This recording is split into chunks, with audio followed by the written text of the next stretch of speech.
There's a place He comes to me. Though I'm blind, He helps me see.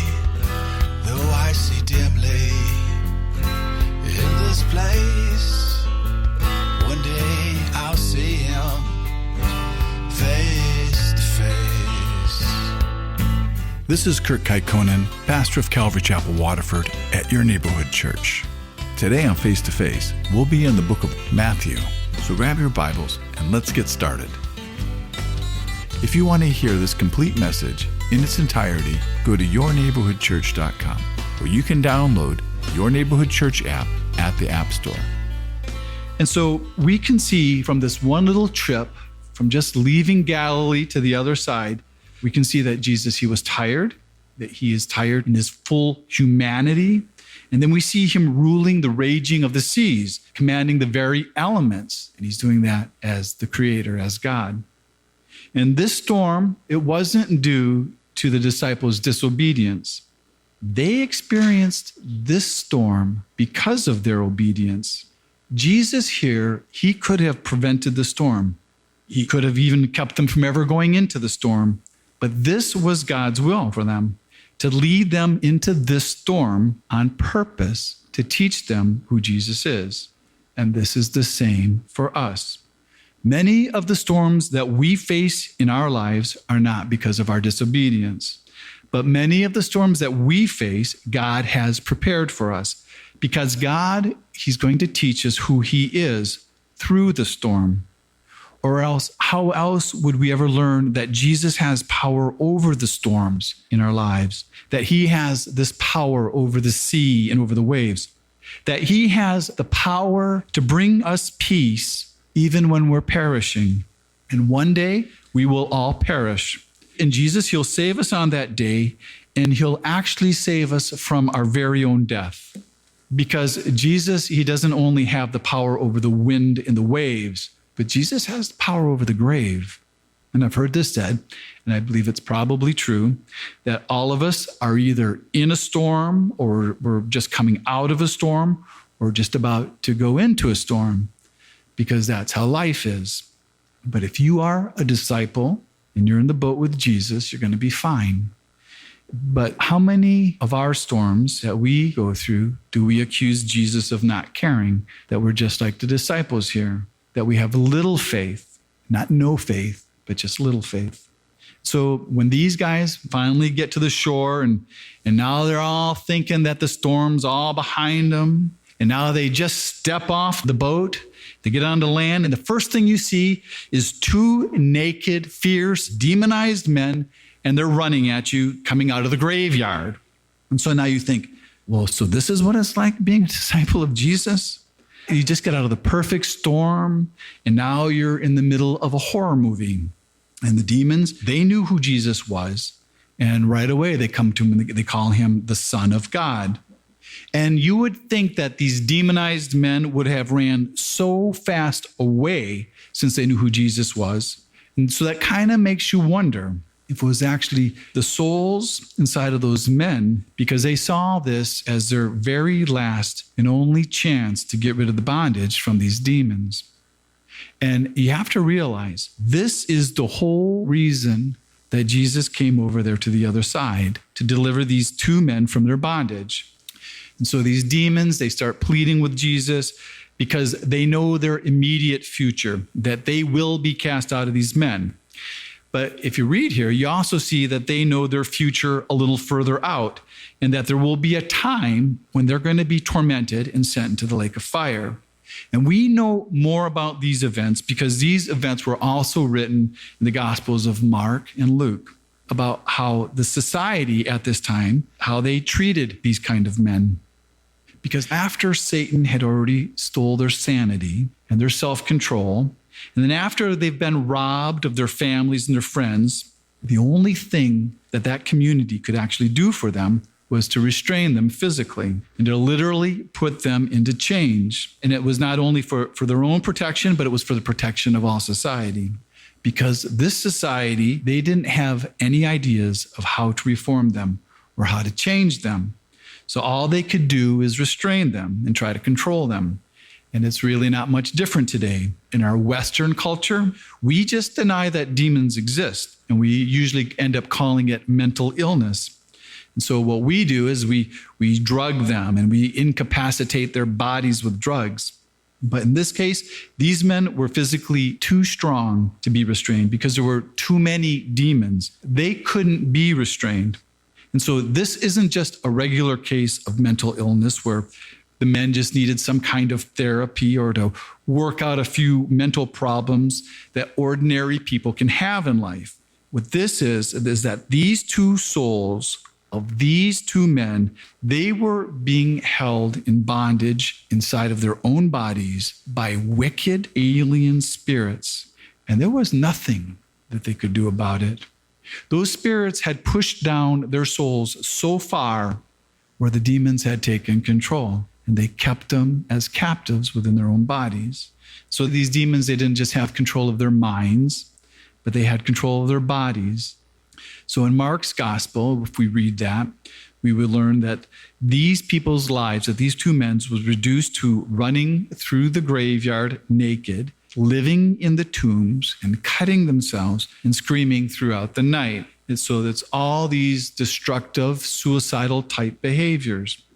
And the reason they lived in the cemetery was probably because they could be alone, because cemeteries were unclean places to the Jews. And the other part is that demons, they love death. They want to be able to torment these men that they've captured. And so in Mark and Luke's gospel, we're told that this is the area of the Gadarenes, which is a Gentile-occupied area in Israel. And that's why they had pigs there, because there really shouldn't have been any pigs in Israel because pigs were an unclean animal to the Jews. And in Mark and Luke's gospel, it only talks about one of the men. And it's only in Matthew's gospel that we learn that there were actually two men there. And it's the man that's written about in Mark's gospel where Jesus, he goes and he asks him his name, and he tells him that his name was Legion because he says there were so many demons. And a Roman legion is 6,000 men. And so this legion of demons, they begged Jesus permission to go into 2,000 pigs. And Jesus gave them that permission. And so this is the first mention of deviled ham in the Bible. But these pigs, they would rather be dead than demon-possessed. So what they did is they ran down the hill and they drowned themselves in the lake. And it kind of makes you wonder, why are there so many people today who actually seek demons through their pursuit of magic or to try to achieve psychic ability or whatever power they think they can gain from the spirit world? But these pigs were smart enough not to do anything with demons. And so with the one man, the one that's not written in Mark, we never find out whatever happened to him. But the one who had the legion, we're told that he sat clothed and in his right mind. And you can imagine how wonderful that would feel after being crazy for what seemed to be forever, for living a nightmare of horror every day. And then those keepers of the pigs, the ones that fed them, they went to the town to report what happened to their owners. And then the whole city came out to see this. And the truth is, they weren't very impressed with Jesus. They cared more about their pigs than the deliverance of these two poor men who'd been freed from their bondage. And so these people, they asked Jesus to leave their town because Jesus wasn't very profitable for their pork industry. And Jesus, he respected their request because Jesus never forces himself on anybody. And Jesus, he wasn't going to cast his pearls before swine, just like he told us in the Beatitudes. And we're not talking about the pigs now, we're talking about the people. And so this man who was formerly demon-possessed, he begged Jesus to let him go with him. But Jesus, he wouldn't permit him to go with him. And if you remember last week, for some of us, to follow Jesus means that you have to stay where you are, even when you want to go. But Jesus, he wanted this man to go to his own home and to tell his people what God had done for him. And if you can imagine this man going home and having to go face all the broken relationships that he had caused during those years of being demon-possessed, and to go face all the people who wouldn't be able to trust him any longer, and all the people who would have hated him for all the things he did to them, under the influence of demons. It would have been much easier for him to just go with Jesus and to start all over. But Jesus, he wanted to use this man's life to influence others so that others could be saved, so that they could put their trust in Jesus too. So we're told in the other Gospels that he was sent throughout the Decapolis, which means the 10 cities, which were Gentile cities that were all around the Galilee area. And so it seems that this was all that Jesus came over to that other side of Galilee to do, because it says that after they asked him to leave, that he got into a boat and he went back to the other side, back to his own city, to Capernaum, the same place where he had just came from. And so in this next part that we read, that's also found in Mark and it's also found in Luke. And so it's probably happening in Peter's house. And this time it wasn't so much as a healing service like the other time when he left, but this is more of like a Bible study where Jesus is teaching. And we're told in the other Gospels that this house was filled with people, and they were from Galilee, Judea, and from Jerusalem, and that there was a lot of Pharisees and scribes there. We're also told in the other Gospels that this paralyzed man, that he had 4 friends that were carrying him on his bed. And because they couldn't get into the house to see Jesus, and that was because of the crowds, that they had climbed on the roof and they removed some tiles to lower their friend down in his bed. And so if you can imagine this, Jesus is having a Bible study, and then the roof starts to opening up, and then you start seeing this guy that's kind of laid before you. So it kind of breaks up the Bible study. And you would think, well, that'd be kind of difficult for them to go on that roof up there and to do all that. But their roofs were like our roofs. Their roofs were like patios. And so they were flat roofs. So they wouldn't have had like peaks and valleys like our roofs do. And so here's this man, and he's laying in front of Jesus, and he's paralyzed. And he has no power to raise himself up from his bed. And although nobody else there could see it, this man was in the same exact state spiritually. He was spiritually paralyzed, with no hope of ever raising himself up and being spiritually alive, unless Jesus healed him spiritually, which means that Jesus, he comes and he forgives his sins.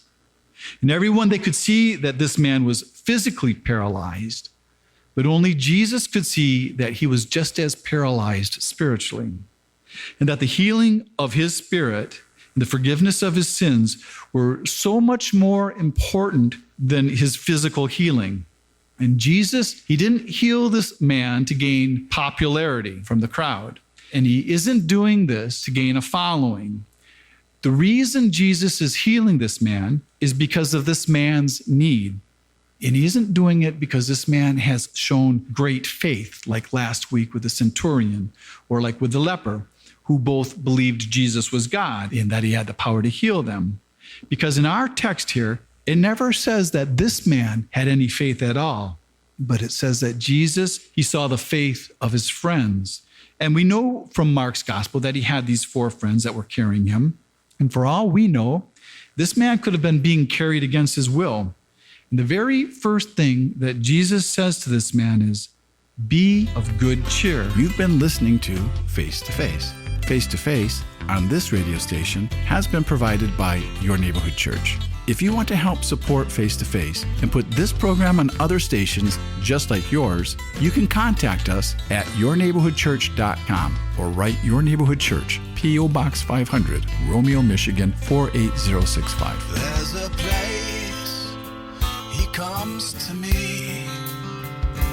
Though I'm blind, he helps me see. Though I see dimly in this place, one day I'll see him face to face. Tune in again tomorrow at this same time as we continue to go through the Bible.